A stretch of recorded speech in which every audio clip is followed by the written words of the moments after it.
This is Bill Martinez Live. Great to have you along with us. And with us right now is my good buddy Carl Gallups, longtime senior pastor of Hickory Hammock Baptist Church in Milton, Florida, conference leader, evangelist, Christian media icon. Gallups is one of the founders of the world-famous ppsimmons YouTube ministry and biblical apologetics channel. He is also a prominent conservative talk radio host with Freedom Fridays, of which I've had the privilege and honor to be on his show. It is heard across the country, internationally, is impacting people as well. Just doing an outstanding job. And Carl, of course, as we have been reporting previously, he and Lieutenant Mike Zulu have been staying on top of, this Obama fraud criminal prosecution case. And recently they were at CPAC in Capitol Hill in D.C. to garner, quote-unquote, VIP support for this upcoming criminal prosecution case. And Carl, welcome. Good to have you with us, buddy. Oh, thank you, Bill. It's always a pleasure to be with you. It's good to be with you, my friend. Well, I know we had some breaking news. It looked like you were able to secure a VIP meeting with a high-profile congressman. It was interested in hearing what the case was and what Mike Zulu and what you had to share with him. And everything was rolling along, and then all of a sudden his memory evolved right into non-existence and forgot that there was maybe even a meeting set to happen. Yeah, Bill, what an interesting story. And before I get into that, I want to encourage your listeners by saying this guy has basically made himself irrelevant, but in the meantime, the VIP list and groups of people, groups of VIPs that are piling up, getting involved in this is just growing every day. So when I tell this story, I don't want your listeners to lose heart and think this was the only guy we were depending upon, because at this point we're not, and he is irrelevant. But oh my goodness, Bill, yeah, the story, and it's gone viral. Couple of big breaking news items on this whole scenario. But this story you just mentioned, yeah, it's gone viral. When we were in Washington, we met with a lot of VIPs. Now, the word VIP, of course, means very important person, but when I use that in this case, Bill, I want your listeners to understand, I'm talking about people of importance who have standing, who have authority, who have financial resources, who are willing to get involved, willing to roll up their sleeves, get their hands dirty, and carry this thing to a federal and or a state, but a standing, a case of standing, a state or a federal level of prosecution. So when I say VIPs, I'm not talking about just somebody that's out there that's interested. I'm talking about big people, powerful people. And finally, these kinds of people are getting involved. But that's why we were at CPAC, to see if we could arrange some meetings with these people. So we wound up, one of the people on Capitol Hill that we met with was a congressman. We went to his office. We were escorted over to the Capitol because he was in session, and he met with us in a conference room. And in the conference room, we had about a 30, 40-minute meeting, me, Zulo, the congressman, and his chief of staff. We explained everything. The congressman asked great questions. We were impressed. He seemed engaged. He seemed interested. He said, "Look," he said, I want to meet further. Can you bring hard physical evidence?" And Zulu said, "Of course I can." He said, "I'll bring it right." He said, "I'll fly home, get it, and bring it right back to Washington if you want." And the congressman said, "Well, I'm going to be in my home state here pretty soon," and he said, "Would you be willing to fly there and meet me?" He said, "Yes." He looked at me. He said, "Would you be willing to come with him?" I said, "Absolutely." He said, "Okay." And he said, "I've got to go back to do my vote." He looked at his chief of staff and said, "Make these arrangements." And he said, "I will." So I walked the congressman out of the room and to the door. I took his hand and shook it, and I looked at him, and I said, "Now, Congressman," and I called his name. I said, "Please tell me that you're not just blowing smoke in my ear on this. Please tell me that you're being..." You had instinct right there, didn't you? Oh, yes. I said, "Please tell me that you're being honest. Please tell me that you're going to do this."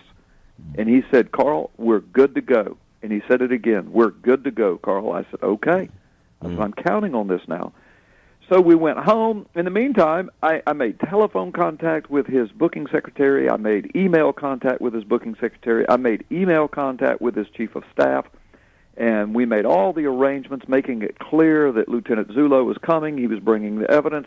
This particular congressman serves on a powerful committee. He was going to have some people, I guess, on his committee look at it. He was going to have the evidence investigated by his own investigators.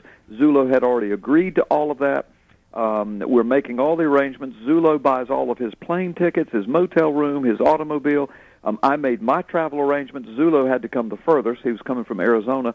And I made all my travel arrangements. I got back with him by email. I said, okay, we're good to go. Secretary says, okay, we're good to go. Congressman's looking forward to it. And the next day, Bill, I got a phone call from the chief of staff. Now, Bill, if he had just called and said, you know what, we're changing our mind. We really don't want to get involved in this.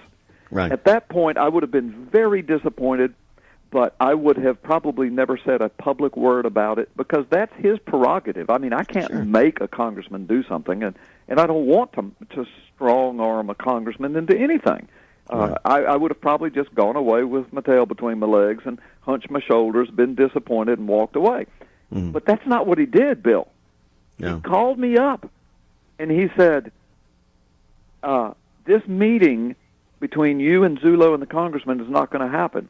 And I said, why? And he said, well, we don't ever remember asking for any such meeting. Wow. I said, excuse me, what? And he says, we the congressman never asked for any meeting like this. And I said, what are you talking about? I said, this is surreal. I can't believe you're telling me. I said, that was the whole gist of the 30, 45-minute conversation we had on Capitol Hill. I said, that's what all the emails and phone calls are about. I said, Zullo's already got his plane ticket and his motel room in his car. I said, I've already made all my travel arrangements. I said, and it's all recorded in an email chain, an official government email chain. When I said that, the phone went silent. I said, are you there? He forgot, Bill. He forgot that it was all recorded in email. He literally called me to tell me that I was crazy, that I didn't know what I was talking about. I mean, well, Carl, we're and I appreciate the genesis here that we're talking about it, but I want to summarize quickly so people understand, a little bit more of the background, and we bring them up to speed. You and I talk about this all the time, and we're aware we're keeping our eye on the ball here. But some of our listeners, who have said, well, we keep hearing about this Obama fraud criminal prosecution case, and some people think that it's just gone away, or there's not much to it anymore. And so can you bring everybody up to speed on that very quickly? Yes. No, there are some big things getting ready to happen. Lieutenant Zullo, Sheriff Arpaio, they are convinced now that finally they've got the hearing they need and that this is going to be moved to a investigation/prosecution level at the federal level. I am not at liberty to say who, what, or when right now because there are many, many detractors out there listening to everything I say, every broadcast, everything I write, because they're trying to start a disinformation campaign. And this is a criminal case, Bill. This is not a civil case. This is a criminal case. And so we have to handle this very carefully. But I can tell your listeners this, that our meeting at CPAC and Washington, D.C. has snowballed. It was extremely valuable. Now Lieutenant Zullo and Arpaio have already had meetings with and or in the next few weeks have meetings scheduled with large groups of VIPs. And remember how I defined VIP.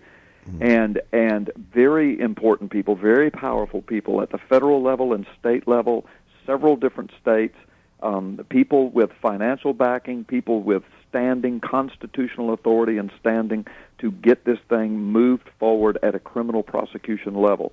There are plans being made and framework of plans laid right now with some high-ranking officials who are in the next, we're just playing it safe in saying in the next 3 to 6 months, but we really believe it's going to happen a whole lot sooner than that, but we're saying that just in case because so many people are involved in this, and we're juggling schedules, and we're juggling strategy and timing, so it's hard to pin down an exact time when this will be brought forward at a national level.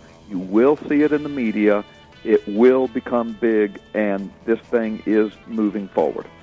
Well, I want to break down, some more of the elements, Carl, on the other side of the break. So stay with us, ladies and gentlemen. We've got more from Carl Gallups, his latest report on what has happened regarding this Obama fraud criminal prosecution case.